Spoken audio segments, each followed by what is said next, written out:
Auto కార్మికులకు సంక్షేమ బోర్డును వెంటనే ఆటో కార్మికులకు ఇచ్చిన హామీలను వెంటనే ఆటో కార్మికులకు ఇచ్చిన హామీలను వెంటనే జై తెలంగాణ జై తెలంగాణ ఆటో కార్మికులకు ఇచ్చిన హామీలను వెంటనే ఆటో కార్మికులకు ఇచ్చిన హామీలను వెంటనే ఆత్మహత్య చేసుకున్న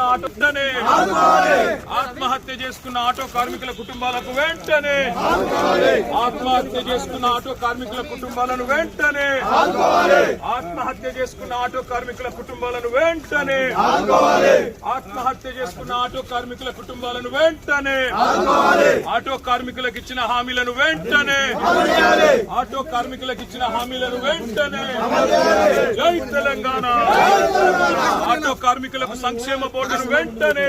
టిఆర్ఎస్ పార్టీ ఆటో కార్మికుల పైన మొసలి కన్నీరు గారుస్తా ఉంది.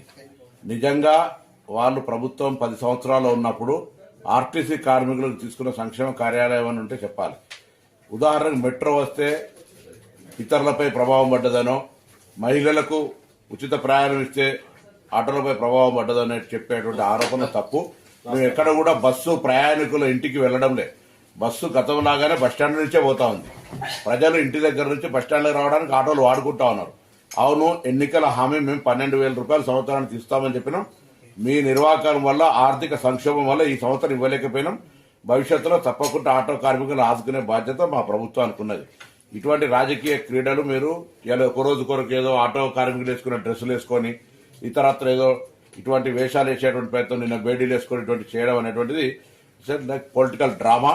అటువంటి చేయకండి. నిజంగా మీరు ఏమైనా చిత్తశుద్ధి ఉంటే నేను అడుగుతా ఉన్న టీఆర్ఎస్ రిజిస్ట్రేటర్ పార్టీ కావచ్చు, టీఆర్ఎస్ పొలిటికల్ పార్టీ ఎన్నడైనా ట్రాన్స్పోర్ట్ మినిస్టర్కు ఆటో కార్మికుల మీద ఈ డెమోక్రసీలో ఈ సమస్యలు ఉన్నాయి రిప్రజెంటేషన్ చేసిరా? ఎందుకంటే కూడా సామధాన భేద దండ అంటారు. అవేం లేకుండా మీరు కనీసం రిప్రజెంటేషన్ కూడా చేయకుండా మీరు అటుగా ప్రొటెస్ట్కి వెళ్ళిపోతే మేము అనేక సందర్భాలు ఆటో కార్మికులతో సమావేశాలు పెట్టినాం. రండి, ఆటో ప్రతినిధులు తీసుకొని బరాబర్ డెమోక్రటిక్ మా ఆఫీసులో కూర్చొని మాట్లాడదాం. అంతేగాని ఇటువంటి వాళ్ళ పేరు మీద మీరు పొలిటికల్ ప్రోగ్రామ్ తీసుకునేటువంటి ప్రయత్నం చేస్తే ఇది మంచిది కాదు సమాజానికని మనం చేస్తాము.